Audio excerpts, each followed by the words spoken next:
여름이 끝난가 싶더니 또다시 폭염이 찾아왔습니다. 117년 만에 또 이렇게 비가 많이 온 거 200년 만에 이렇게 비가 많이 왔다고 합니다. 또 경기 불황에, 경기 침체에, 정치적인 혼란에 많은 뉴스들이 우리의 마음을 참 힘들게 어렵게 하고 있습니다. 그래서 저는 그런 마음이 듭니다. 그러면 교회에 왔을 때 참 교회가 우리의 마음을 시원케 해줘야 되지 않겠나. 교회는 오면은 즐겁고 신나고 감사하고 정말 행복해야 되지 않겠냐라고 하는 것입니다. 세상도 힘든데 어려운데 교회까지 와서 힘들고 어려워서야 되겠습니까? 교회에 오시면 은혜가 되고 힘이 되고 우리의 답답한 마음들 시원케 하는 그런 곳이 바로 교회가 되어야 하는 것이죠. 그런데도 불구하고 교회 안에 참 마음을 다치고 또 이런 상처와 시험과 상한 감정이 올라올 그런 순간들이 있다 이 말이죠.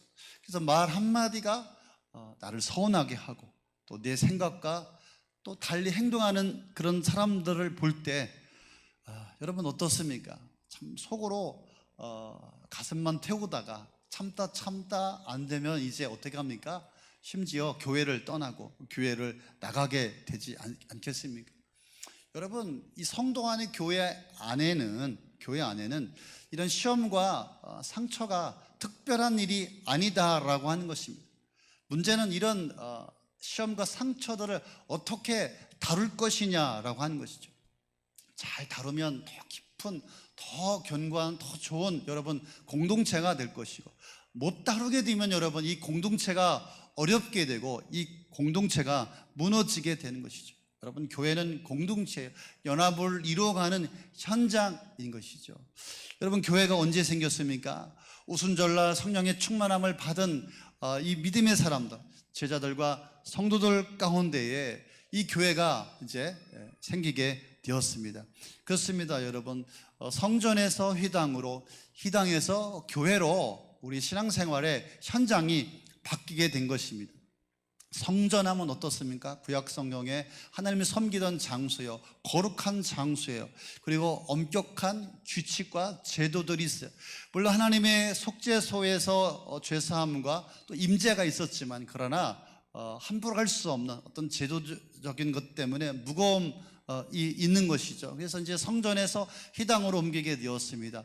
회당은 어떻습니까? 유대인들이 회당에서 모여서 이 납비를 통하여 하나님의 말씀을 배우고 또 읽고 가르침을 받고 그곳에서 민사와 형사의 인생의 삶의 문제들을 해결받던 그런 장소가 바로 회당이지요.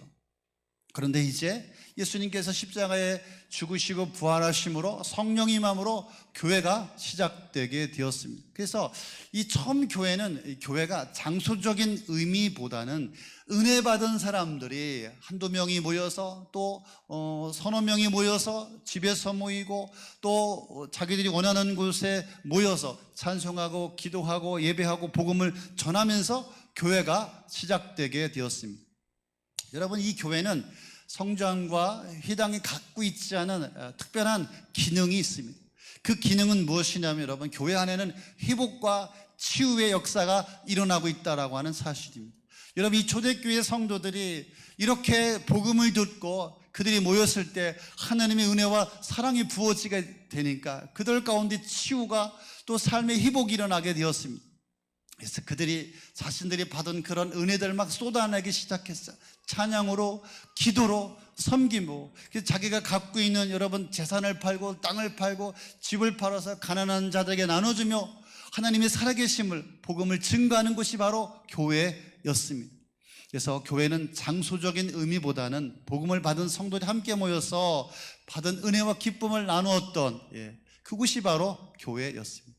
본격적인 교회가 이제 사도 바울이 소아시아에 다니면서 복음을 전하면서 이곳 저곳에 교회가 세워지게 되었습니다.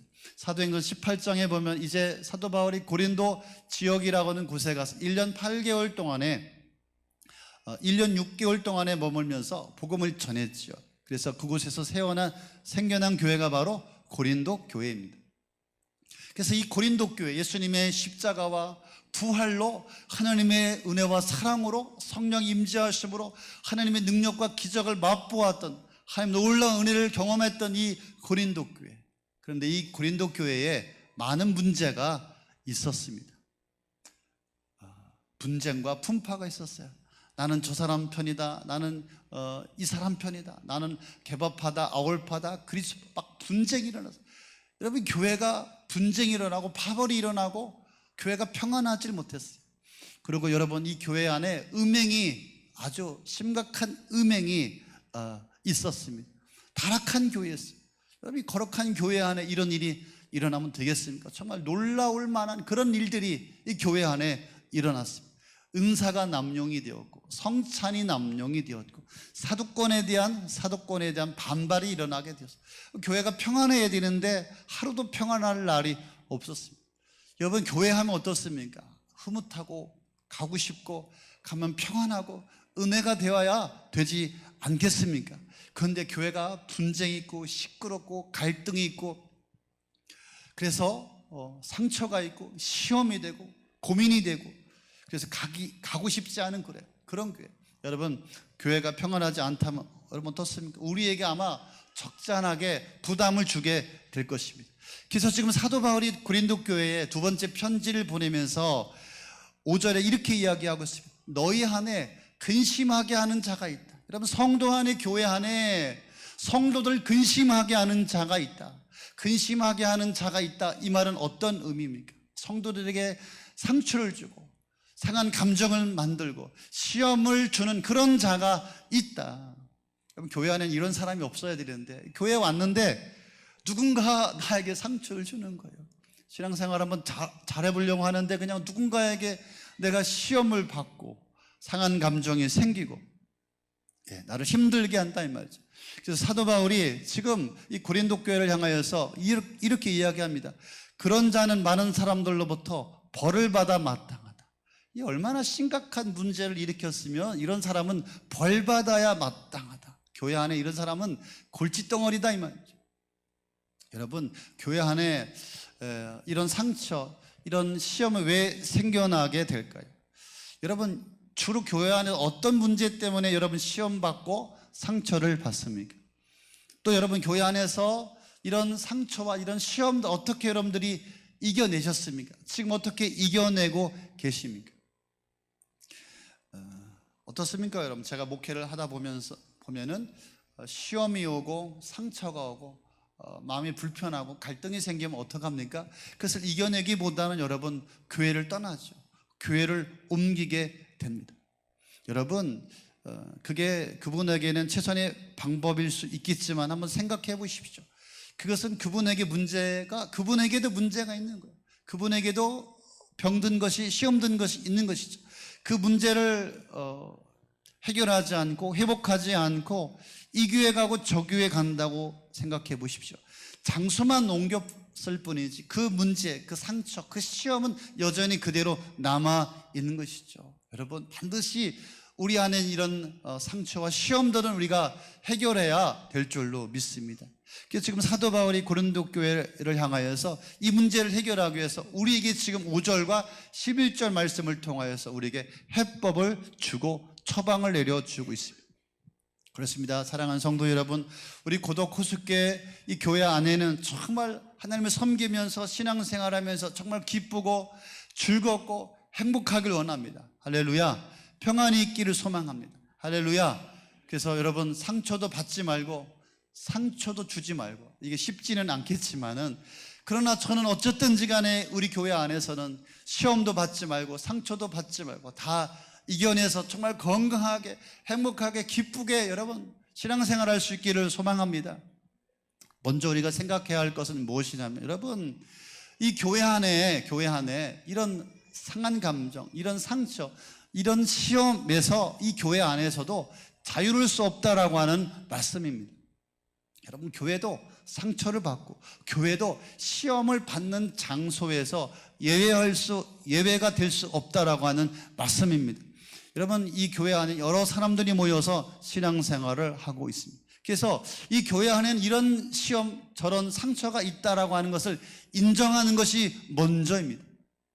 여러분, 교회라고 하는 것은 신령한 곳이죠. 거룩한 곳이죠.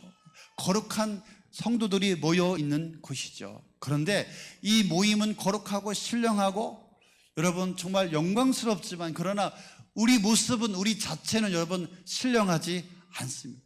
우리는 여러분 완벽한 사람들이 아니에요. 여기 앉아 계신 분들 중에 목사님, 저는 완벽합니다.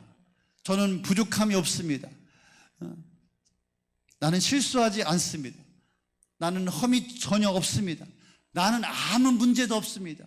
그런 분 계십니까? 아무도 없는 것 같습니다. 한 분도 없을 것입니다. 우리는 이거부터 우리가 인정해야 합니다. 그래서 교회 안에 상처가 있을 수 있고 시험이 있을 수 있고 교회 안에 상한 감정이 생겨날 수 있다는 사실을 인정하는 것, 이것이 중요한 것입니다. 그래서 교회에 대한 생각이 여러분 거룩하죠. 존귀하죠. 영광스럽죠. 그러나 마냥 좋을 수만은 없다. 우리가 함께 연합해서 성장하는 과정, 공동체를 이뤄가고 공동체를 만들어가는 과정 속에서 여러분 상처와 시험은 피할 수 없다라고 하는 것을 인정해야 된다 이 말이에요. 그래서 여러분, 이 교회에만 시험이 있는 것이 아니에요. 다른 교회도 시험이 있고요. 이 교회만 문제가 있는 것이 아니라 다른 교회도 문제가 있습니다.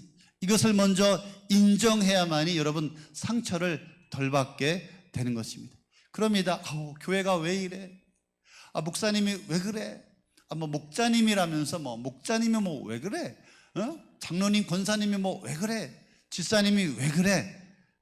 그럴 수 있습니다. 이거 인정해야 돼. 인정하시기 바랍니다. 아마 신앙생활하면서 저보고도 상처받은 분이 있을 것 같습니다. 시험 드신 분이 있을 것 같아요. 말은 하지 않지만 저 때문에 시험 든 분 계실 것 같아요. 사과합니다. 용서해 주십시오. 목사님 왜 저럴까? 원래 그렇습니다. 교회 왔어요 오늘. 인사했는데도 인사를 안 받아. 인사도 안 해. 목사님한테 인사도 안 하고 제가 인사해도 인사를 안 받고 그런 분들이 계세요.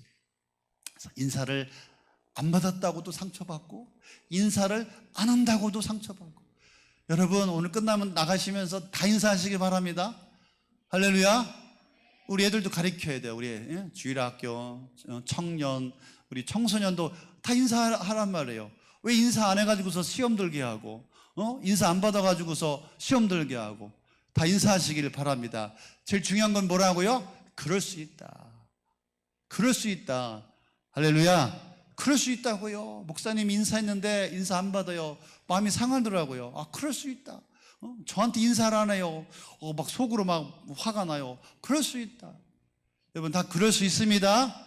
이거 인정하지 않으면 내가 괴로워, 내가 고통스러워, 내가 아파, 내가 상처와 시험 속에서 그냥 늘 신앙생활 해야 된다 이 말이죠.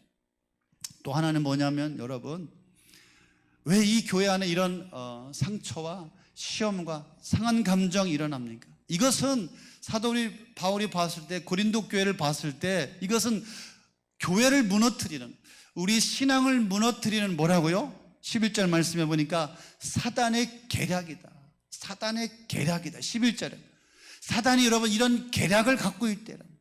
여러분, 교회 안에서 상처가 되고 시험이 되고 문제가 막 일어나는 이유가 무엇입니까? 이것은 여러분 교회를 건강하지 못하게 시험에 빠뜨리려고 하는 이 사단의 계략, 사단의 전술, 사단의 역사라고 하는 이 말입니다.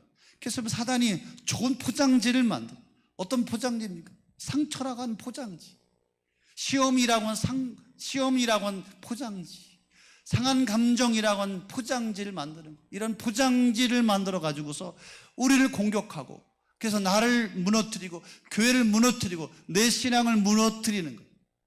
그래서 사단은 끊임없이 우리의 삶을 무너뜨리려고 한다. 상한 감정, 상처, 시험들. 그래서 우리 교회를 무너뜨리려고 한다. 이 술수에 넘어가면 안 된다라고 하는 사실입니다. 이것을 깨달으시기 바랍니다. 지금도 사단은 끊임없이 역사하고 있는 거예요. 우리를 무너뜨리고 우리 공동체를 무너뜨리고.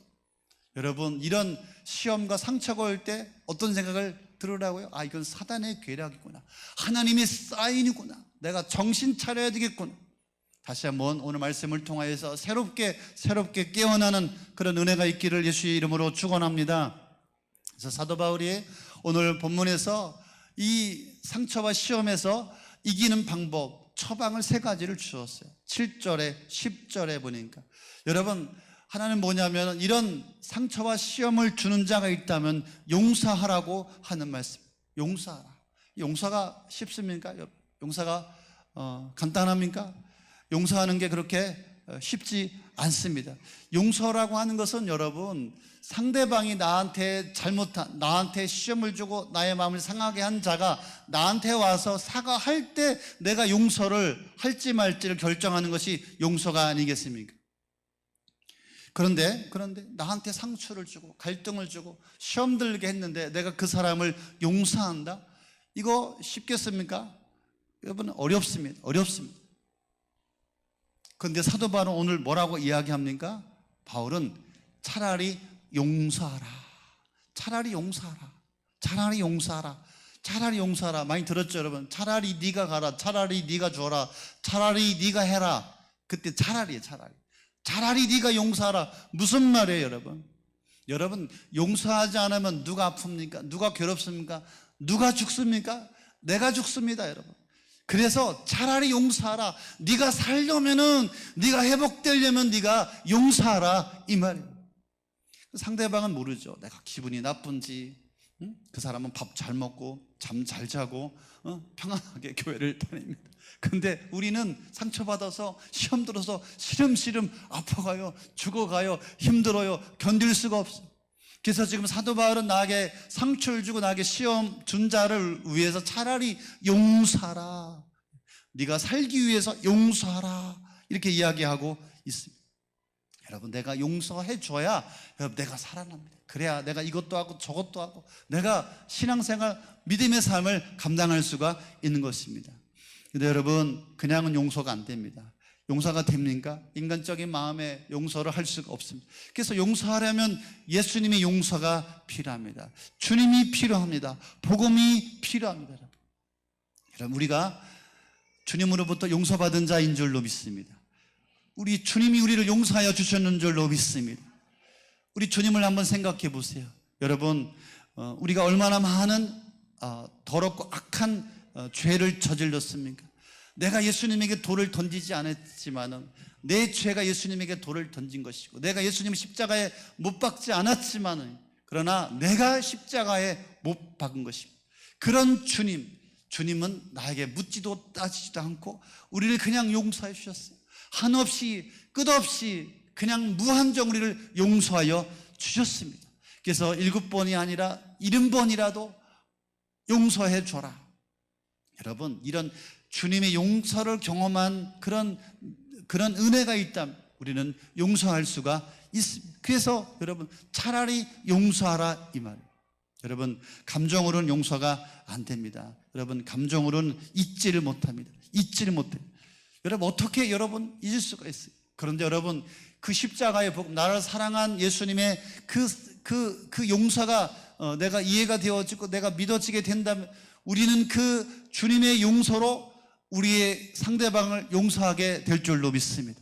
그런 특별한 은혜가 우리 가운데 있는 줄로 믿습니다. 그 은혜를 우리가 용서하게 될 줄로 믿습니다. 그래서 이 상처가 아물려면은 과정이 필요합니다. 용서만 한 것 갖고는 되지가 않습니다. 우리가 상한 감정에서, 시험의 상처에서 벗어나려면 또 한 가지 사도 바울이 이야기하고 있습니다. 용서했으면 뭐라고요? 사랑을 나타내라. 좀 어려운 이야기 같습니다. 그런데 사랑을 나타내라. 이 말은 어떤 말일까요? 네가 먼저 사랑하라. 사랑을 드러내라. 사랑을 나타내라, 이 말이죠. 용서와 사랑이 연결되어 있어요. 이게 무슨 사랑입니까? 용서했어만 되는 것이 아니라 사랑을 나타내라. 다가가라, 이 말이에요. 네가 먼저 다가가라, 이 말이에요. 용서했다면 그 증거로 다가가서 사랑을 해라, 이 말입니다. 이것도 누구의 사랑입니까? 바로 예수님의 사랑인 줄로 믿습니다. 예수님의 사랑은 다가오는 사랑인 줄로 믿습니다. 지금도 여전히 우리 가운데 찾아오시는 주님의 사랑인 줄로 믿습니다. 우리가 죽는 순간까지 우리를 놓지 아니하시는 주님의 사랑이 있는 줄로 믿습니다. 어마어마한 사랑이 우리에게 부어져 있는 줄로 믿습니다. 그 사랑으로 여러분 다가가고 그 사랑으로 먼저 손을 내밀 때 여러분 치유가 일어나게 되는 것입니다. 내가 용서했으니까 이제 당신을 안 보겠다, 다시는 보지 말자, 이런 것이 아니라 용서했으면 다가가라 이 말이야. 그래서 우리 예수님 우리를 용서하시고 우리를 끝까지 사랑하여 주셨다 말씀하고 있지 않습니까? 그래서 우리 같은 저 같은 우리를 끝없이 우리 주님은 사랑하여 주셨습니다. 그렇습니다. 여러분, 상처와 시험에서 벗어나고 이겨내려면 여러분 우리가 용서하고 사랑을 표현하고 사랑을 나타내야 되는 것입니다. 그렇죠 여러분? 근데 잘 안 돼요. 이게 쉽지 않습니다. 그래서 9절에 사도 바울이 하나 처방을 더 이야기합니다. 그것은 바로 순종이라고 하는 거예요. 순종. 무슨 말입니까? 용서하고 사랑을 나타내고, 그래서 안 되면 뭐라고요? 순종해봐라. 이 말은 억지로 해보라 이 말. 억지로. 여러분, 상처받는 사람들이 상처에서 치유되고 시험에서 치유되고 재활을 여러분 하게 되면 여러분 어떻습니까? 여러분 병원에서 수술하고 그래서 이제 한 발 한 발 뛰는 게 힘들죠. 근데 이 재활이라고 하는 이 치료 과정이 있어야 회복되는 것이죠. 마찬가지죠.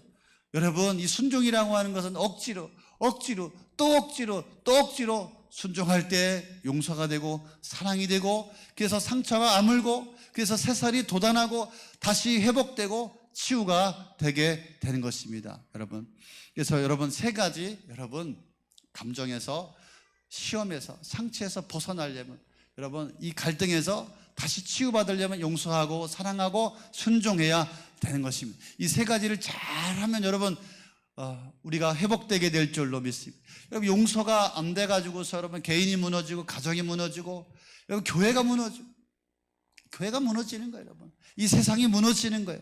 얼마나 중요합니까? 용서 하나 잘하면 여러분의 가정, 여러분의 인생, 여러분의 신앙, 이 교회가 단단히 여러분 온전하게 세워지게 될 줄로 믿습니다. 저는 그래서 여러분 이 교회가 건강한 교회, 건강한 성도가 되어야 할 줄로 믿습니다. 그래서 여러분 교회 안에서 여러분 은혜와 사랑만 있을 것이라고 하는 그런 생각을 버리시고 여러분의 생각의 폭을 넓히셔야 되는 것입니다. 교회는 좋은 곳이에요. 세상보다 좋은 분들이 더 많습니다. 그러나 교회는 여러분 거룩하지만, 그러나 이 모임은 거룩하지만, 그러나 이 모임 안에 들어와 있는 우리 개개인은 여러분 부족합니다. 상처를 갖고 있어요. 개개인의 상처와 시험을 안고 있다 이 말이죠.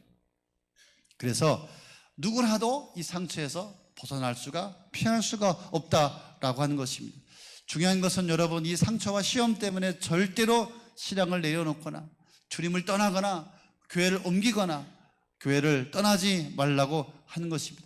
생각해 보십시오. 여러분, 이런 시험과 상처를 여기서 해결받지 않고 내가 이 교회를 떠난다고 생각해 보십시오. 그래서 다른 교회 가면 또 여러분 그런 상처, 그런 시험, 그런 어려움이 또 있는 것입니다. 그러니까 여러분 계속해서 사단이 끊임없이 그 인생을 그것을 붙잡고 사단의 여러분 공격 앞에 무너지고 사단의 앞잡이가 되는 것이다 이 말이죠. 그래서 이 교회에서 다 치유되고 회복받아야 할 줄로 믿습니다. 특별히 우리 교회 보면은 모태신앙자들이 많습니다.